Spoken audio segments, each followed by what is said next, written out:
Hi, my name is Kristin and this is my informative speech. Theropods are known to be more predatory animals. They have bird-like features. Scientists believe this is how birds came to be the way they are today. These dinosaurs have hollow bones and S-shaped necks, with long, strong, muscular back legs. Most have 4 toes, with their first toe being higher and shorter than the rest. Many theropods were warm-blooded. Some even have had feathers, but not all. One of the subgroups of theropods is a chloricea. Chloricians are known for being ostrich-like.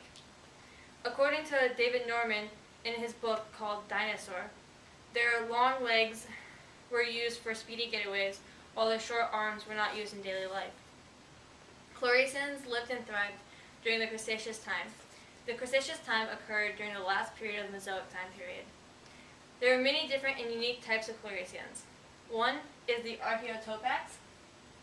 The Archaeotopax, according to John McLowan, in his book Archaeozoa, A New Look at the Old Dinosaur, is known as the Old or Ancient Winged Dinosaur. It is a small chlorician dinosaur whose feathers appear in its fossils, proving McLowan's theory of the old winged dinosaur having contouring feathers and having a full cover of hair to insulate their warm-blooded bodies. McLaughlin's information is backed by David Norman in his book Dinosaur and David Lambrook's book The Ultimate Dinosaur. Archaeotopax are known to have little flying power. They are often compared to the power of a pigeon. They would take off flight by running and leaping into the air. Their weakness of flight caused them to patrol beaches and lagoons. They ate stranded fish, crabs, worms, and other sea life. Their lighter bones made it easier for them to catch flying insects and to escape larger predators. David Lambrook and John McLowan both believe that they died from drowning after being blown into the water through the air.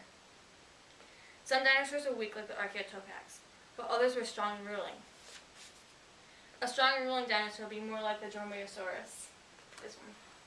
In the book by David Norman called Dinosaur, Dromaeosauruses are commonly named after the emu lizard, named after the bird in Australia. Their fossils were mainly found in Montana, Canada, and Alberta. They stood to be around 6 feet tall. They had long arms and opposable digits similar to thumbs. They had modified inner hind toes that looked like switchblades. These were used to kick their pinned-down prey. They could kick off their smaller predators and run from their larger ones. With their big brains and both binocular vision and forward-directed vision, scientists believe if these birds were still around today, they would rule the world. A less lethal but still harmful chloricea is the saltopus. Saltopuses are also known as leaping foot in John McLowan's book. He calls them this because saltopuses are incredibly fast. They only stood to be around 20 centimeters tall, but they weighed around 2 pounds. With their long and mobile necks, with a light wedge-shaped head and sharp razor-like teeth, they had limber necks that overcompensated for their lever-like inflexibility and their stability due to their spines. These cold-blooded creatures had 5-digit hands that were useless in locomotion, but became adaptable to grabbing smaller, slower prey. David Lambrook shares that they were carnivorous dinosaurs. They lived off of eating bugs and scavenging for dead things and small vertebrates. They would also become carnivorous at times.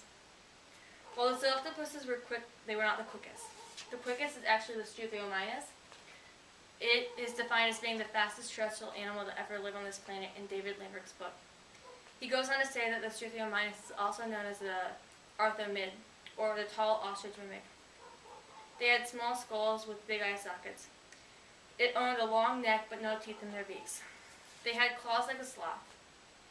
While it could only attack or run from its predators, it lived off of fruits, vegetables, and small vertebrates. David Norman thinks these dinosaurs had complex verbal interactions and flocking characteristics. Another flocking dinosaur is the Clusophis. We know this because David Lambrook shares in his book that the Clusophis were trapped in packs and died at the same area around the same time. They ate and lived in packs, eating reptiles, fish, and sometimes eating Clusophis. They are known as the fossil lizard because they would drag their long tails, making marks in the ground. They stood to be around 9 feet tall.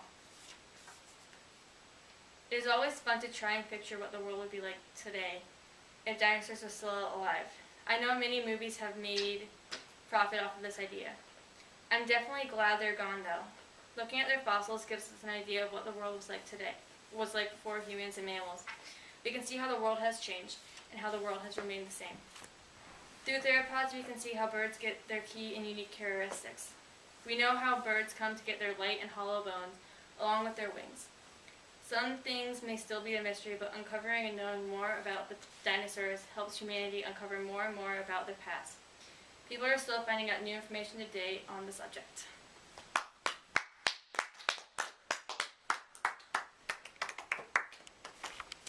Look at the sticker on